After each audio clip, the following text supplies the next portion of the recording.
Ito na nga halos lahat sila ay parang gutom na gutom. Ayan, pero may isa tayo doon. Ayan po. Talagang nakahiga lang.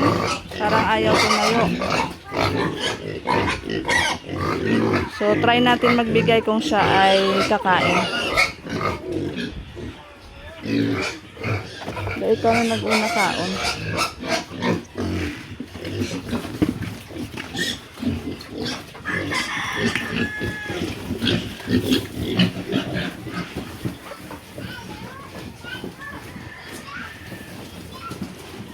So lahat parang gutom na gutom, pero siya ay parang ayaw kumain. Hoy, dali na de. So ayan oh, nakahiga lang siya, parang ayaw niyang kumain.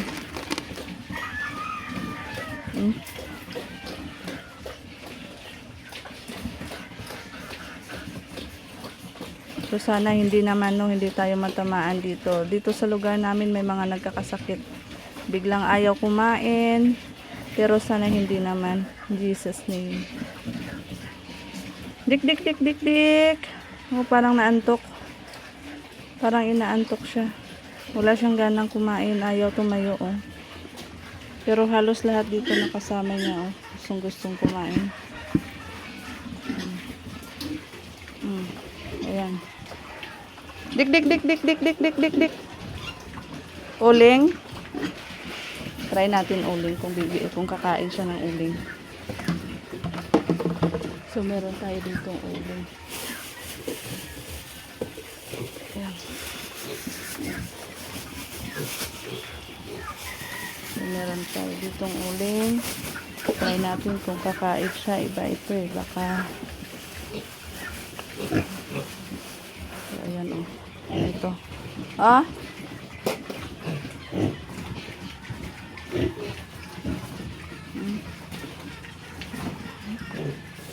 Parang gusto niya. Oh, tumayo siya. Oh. Ay, ayaw niya kumain. Parang laki-laki ng tiyan niya, oh. Parang busog na busog siya, oh. Tingnan niyo. Parang busog na busog yung tiyan niya. Oh. Pero parang kakain siya.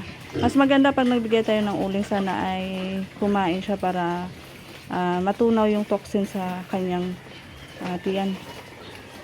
Ayan na. Ayan na. Parang kakain na siya.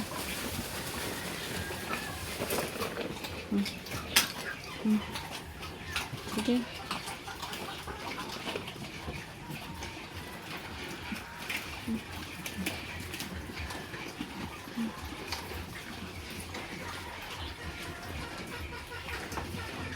Sila na lahat ang kumain. Problema talaga mga ka-grazers kapag isa sa ating mga baboy ay nawala ng gana ng kain. So, dyan malalaman natin kaagad yan kapag tayo ay laging nag-o-observe at hindi natin kaagad iniiwan kapag nagpapakain tayo. Nahayaan lang natin kaagad. Napakahalaga po na pag nagpakain tayo ay talagang oh, ayan na, kumain na siya. Uling.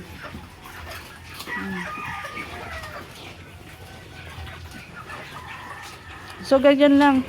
Kapag walang ganang kumain ng feeds yung mga alaga ko, dati ganyan ginagawa ko. So, nabibigay ako ng mga alternatibong mga gamot or di kaya mga dahon ng kangkong, dahon ng saging, o ano-ano pa dyan sa mga paligid natin na pwedeng ibigay sa kanya.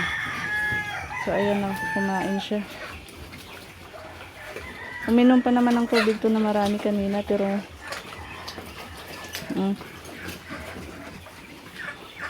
ayan, kumain siya. Ayan, kumain siya. Kumain siya. I thank you, Lord.